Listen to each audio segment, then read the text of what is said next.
Esse algoritmo que a gente vai ver é conhecido como o algoritmo de duas passadas de Kozarajo, né, em referência ao autor.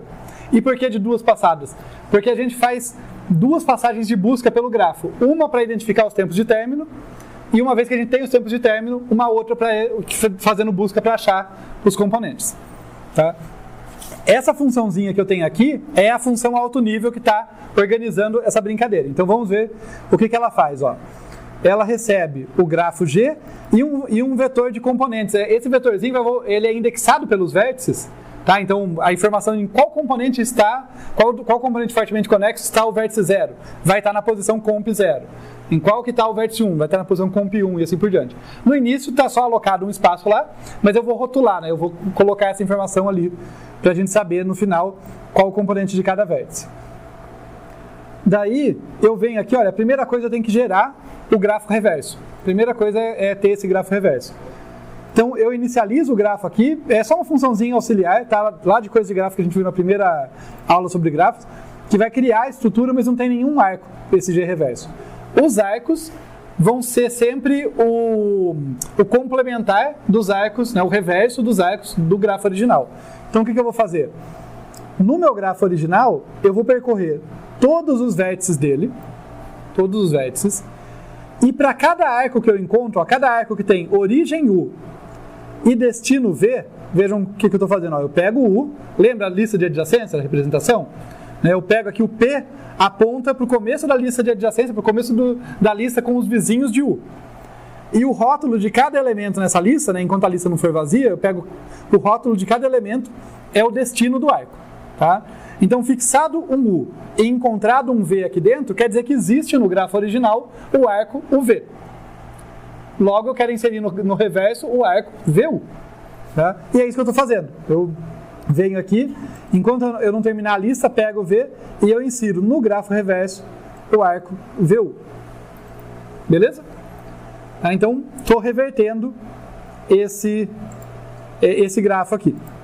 Percorrer ele inteiro e reverter. Dá para fazer essa implementação aqui da inserção em tempo constante, sempre inserindo no início da lista de adjacência do V. Tá? Dá para fazer isso em tempo constante. Então a eficiência disso, para a gente já ir tendo a ideia da eficiência, vai ser proporcional ao número de vértices, que é esse fora aqui, mais o número de arcos do grafo. Porque para cada vértice eu vou percorrer a lista com os arcos que saem dele. Então no final, ao longo passando por todos os vértices, eu vou passar por todos os arcos do grafo. Tá? O que é bastante bom, tenham isso em mente, tá? Porque só para ler o grafo, né, para pegar a entrada do problema, eu já tenho que gastar tempo proporcional ao número de vértices e ao número de arcos que ele tem. Só para representar ele na memória do computador, né? Para carregar ele lá. Então, essa preparação é um trabalhinho extra, mas não é o fim do mundo. Eu só estou revertendo ele lá num tempo proporcional ao que eu gasto para ler o grafo. Beleza, reverti todos os arcos do meu grafo. O que eu faço agora? Aloquei aqui o tempo de término, tá? Esse meu auxiliar aqui, e daí eu faço o loop da busca em profundidade que a gente viu, o pseudocódigo, tá? Que a gente viu ali no quadro, passando o G reverso e esse tempo término aqui. Esse cara aqui vai me dizer, vai me dar os vértices em ordem decrescente de tempo de término. Em ordem decrescente? Não, em ordem crescente, perdão. Tá? Já vai ficar claro isso, mas alto nível, pensando, o que me importa é que esse cara aqui vai me dizer, vai me permitir saber quem é o grafo com maior tempo de término. Quem é o vértice, perdão, com maior tempo de término. Pode perguntar. Inverter o grafo primeiro, antes de fazer a busca, achar o maior tempo de término. Isso, dá para implementar de mais de uma maneira. Eu posso trocar o ponto da inversão, curiosamente, aqui. Mas o jeito mais tradicional é esse. Eu primeiro inverto todo mundo, por quê? Porque quando eu faço essa busca aqui, o que eu vou encontrar são os tempos de término, né? E o maior deles, foi o que a gente discutiu, o maior tempo de término vai me dizer um vértice que garantidamente está numa fonte. E eu quero um que está num servidor. Então por isso que eu inverti antes, porque daí eu vou descobrir um cara que está numa fonte do reverso, que, portanto, está no servidor do original. Dá para achar que o maior tempo de término depois tem aquilo que dá para fazer esse complementar. Que daí eu vou encontrar alguém que está, de fato, numa fonte do original, mas daí eu reverto todo mundo e vou pegando os componentes no grafo reverso. Dá sim. É um quiz, inclusive. dá para fazer esse cara com essa inversão e o algoritmo ainda funciona. Então, beleza. Ó, vamos repassar esse loop. Foi o que a gente viu no quadro, mas deixa eu passar rapidinho porque tem uns detalhes de implementação. Ó.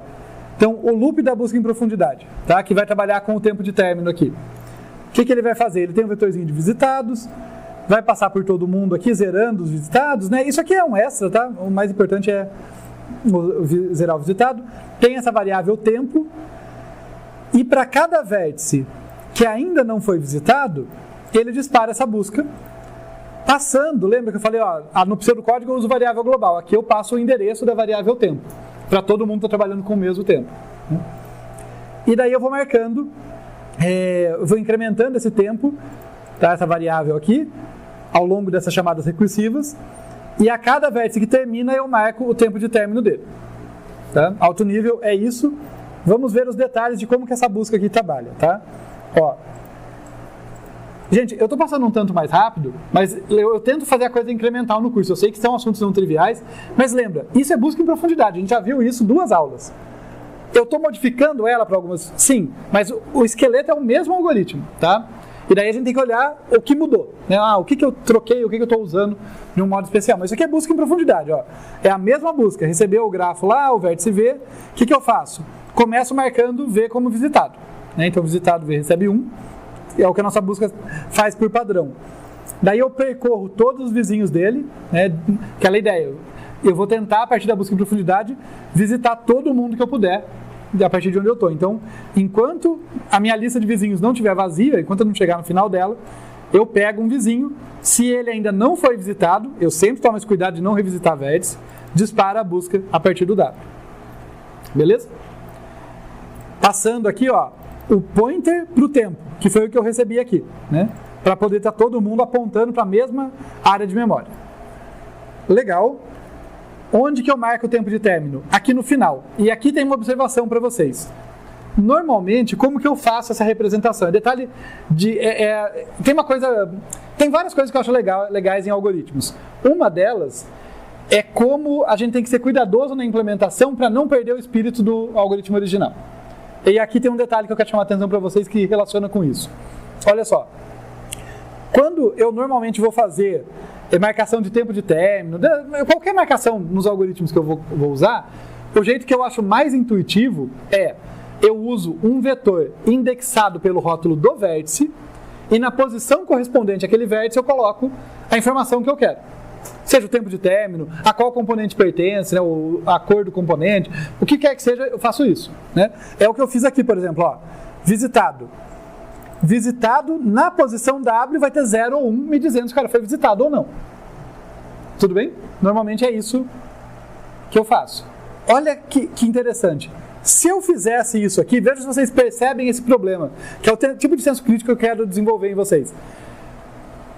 Se eu fizesse isso aqui, eu teria o que eu quero, que são os tempos de término, né, dos vértices. Mas na próxima etapa do algoritmo, eu estou interessado no quê? No vértice com maior tempo de término, certo? E daí eu teria que reordenar esse vetor para saber onde está o cara com maior, porque eu não sei qual o índice do vértice. Ou eu teria que percorrer o vetor inteiro para pegar o maior, percorrer de novo para pegar o segundo maior, e assim por diante. Então aqui eu inverti a jogada. O que eu estou fazendo é, eu estou indexando pelo tempo dele e guardando o V. Ou como um aluno me chamou a atenção uma vez, me puxou a orelha e falou, mas professor, você está falando que tem... O que eu gosto de falar assim, estou indexando pelo tempo. E ele virou para mim e falou, professor, você está armazenando numa pilha. É verdade também, é equivalente nesse caso. Né? O tempo é sempre incremental, então eu estou colocando numa pilha. Como quem recebe maior tempo de término entra depois, vai estar no topo da pilha. Tá? Então podem pensar desse jeito também. O que eu estou fazendo aqui é guardar o tempo de término numa pilha, em que o que eu guardo são os rótulos dos vértices. Quem terminou primeiro vai estar lá embaixo, quem terminou por último vai estar lá em cima. Então na próxima etapa eu só tenho que olhar para o topo da pilha, não tem que reordenar nada, não tem essa dor de cabeça. Tá? E isso é relevante para ter a versão mais eficiente desse algoritmo. Ok? Então, detalhezinho de implementação. Né? O que eu quero é o tempo de término, mas da melhor forma eu quero já ordenado por tempo de término. E é isso que eu consigo aqui. Tudo bem, gente? Então, Terminado isso aqui, ó, vejam que coloquei, né, no índice correto, coloquei o V, e daí incrementei o tempo, beleza? Voltando para cá, ó, voltando para a nossa funçãozinha que passa por tudo, a gente começou revertendo o grafo, e agora a gente fez esse loop da busca. O que eu tenho aqui no final, então, no tempo de término? Nesse vetor? Eu tenho uma pilha dos vértices do grafo, sendo que no topo, né, de cima para baixo na pilha, estão os caras com maior tempo de término. No topo da pilha está com o maior, na segunda posição o segundo maior e assim por diante. É isso que a gente tem. Tá? E agora, vejam, o grafo reverso eu nem preciso mais, posso até liberar ele. Agora eu vou fazer uma busca, essa eu não mostrei para o código para vocês, a gente vai ver direto no código, mas eu discuto com vocês. Uma busca que basicamente vai definir quem está em cada componente. Qual que é a pegada dessa busca? Ela não começa arbitrariamente fazendo uma busca a partir de qualquer um. Ela começa sempre dos maiores tempos de término. Justamente por causa daquela discussão que a gente teve. Se eu começo do cara com maior tempo de término, que tinha maior tempo de término no grafo reverso, ele é um cara que está num sorvedouro no grafo original, e portanto a minha busca vai identificar todos os vértices daquele componente e ninguém a mais. Vai identificar corretamente o componente. Vamos abrir esse cara aqui então, para a gente ver esses detalhes. Então aqui, ó, loop da busca em profundidade aqui. Aqui é o número de componentes, que começa em 0, mas eu vou, né, são os rótulos, tá? Visualmente, eu sempre gosto de pensar em cores. Pensa que cada cor tem um número associado. Eu vou pintar os vértices de cores diferentes. No final, eu colori todo o meu grafo de acordo com os componentes. Eu marco todo mundo aqui, ó, com um componente -1. Isso aqui é para economizar o vetor visitados. Para não ter que falar de ter o vetor visitados também, eu já uso esse cara para indicar. Se está com -1, não foi visitado. Se tem algum valor maior ou igual a 0, ele foi visitado, recebeu uma cor, né, recebeu um rótulo. E daí, ó, para todos os vértices aqui, vejam que, olha só a sutileza na implementação para ajudar a nossa vida, hein? Eu estou usando o I e não V. Se vocês olharem aqui, ó, antes eu usava V, porque aqui eu estava passando pelos vértices, os Vs eram os rótulos dos vértices. Aqui, não. Aqui eu estou usando o I, porque isso aqui são os índices que eu vou usar no vetor, né, de cima para baixo, né, meio que de cima para baixo da minha pilha, estou desempilhando, né, estou indo do topo para a base da pilha, e o meu vértice é o cara que está na pilha. Então, quem está na última posição da pilha, já que eu começo na posição 0 e vou até o n-1, é quem? É o vértice com maior tempo de término. Tá? Então, o V aqui é o vértice que eu armazenei, ali que estou pegando do topo da pilha. Veja que eu vou indo do topo para a base, né? Eu vou decrementando. Tá? Então eu pego esse cara, se ele não foi visitado, na primeira vez certamente não será, mas os outros eu tenho que tomar esse cuidado, né? Se ele não foi visitado, eu disparo a busca em profundidade a partir dele, e eu optei aqui para incrementar o número de componentes antes, tá? Então meus componentes vão receber de 1 para cima a cor que eu vou usar. É detalhe, né? Porque eu comecei no 0, mas eu optei por incrementar antes. Então ele vai ser pintado, o primeiro componente vai ser pintado com o rótulo 1, o próximo com o rótulo 2 e assim por diante. Beleza? Então, na primeira vez eu vou sair vejam aqui o raciocínio, né? Ó, na primeira vez eu saio daqui, nessa busca, do vértice com maior tempo de término. Na segunda vez, é do vértice com maior tempo de término que ainda não foi visitado na primeira busca. Porque se ele for visitado na primeira busca, eu vou descartar. Sempre esse cuidado, tá? Porque essa primeira busca pode encontrar muitos vértices, inclusive outros vértices daquela mesma componente que já foram coloridos. Tomar sempre esse cuidado. Tá? É como se eu estivesse removendo uma componente por vez, né? O fato de eu já marcar ela como visitado. Vamos olhar para esse cara aqui então. Tá? Vamos olhar para esse cara de perto. Ó. Busca profundidade e que identifica componentes. O que eu faço? Ó, no lugar que eu normalmente marco o cara como visitado, aqui eu estou fazendo mais do que isso. Eu estou marcando como visitado, já dizendo, ó, não só te visitei, mas te carimbei com essa cor aqui. Então o componente daquele vértice é o numComp corrente. Note que eu não mudo esse numComp. Inclusive eu nem passo ele por referência, porque ele não vai mudar. Ele só muda na função envelope. Ele só é mudado aqui. Mas todo mundo que eu encontrar a partir dessa busca vai receber o mesmo valor. Porque agora eu estou rotulando, eu estou pintando os vértices. Eu não estou marcando o tempo que tem que ficar, cada um tem que ter o seu. Né? Então, eu venho aqui, ó, marco esse cara com esse componente, e para todo mundo que ele alcançar, esse aqui é aquele while, né, que estou passando por toda a lista, eu chamo a busca em profundidade, desde que o cara ainda não tenha sido visitado. Tá? Sempre esse cuidado. Se o comp dele for diferente de -1, quer dizer que ele já foi colorido anteriormente, já foi visitado, não vou mudar. Tá? Tudo bem, gente? Tá? Então, quando esse algoritmo aqui, voltando para cá, quando aqui a gente fez o grafo reverso, né? Aqui a gente encontrou os tempos de término no grafo reverso. Aqui a gente coloriu todos os componentes usando os tempos de término para fazer a busca na ordem certa, para identificar os componentes de modo correto. Daí eu libero esse cara que eu tinha alocado e no comp vai estar lá qual a cor de cada vértice, qual o componente fortemente conexo de cada vértice. E o que é surpreendente para o pessoal, eu vou passar um pouquinho mais rápido nisso por questão de prazo mesmo, que eu quero fazer uma última prova com vocês rapidinho. Esse algoritmo leva tempo da ordem de n mais m.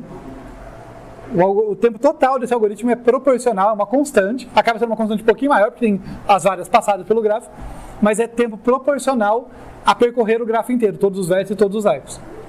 Eu já argumentei com vocês que é esse o tempo que eu gasto para reverter os arcos.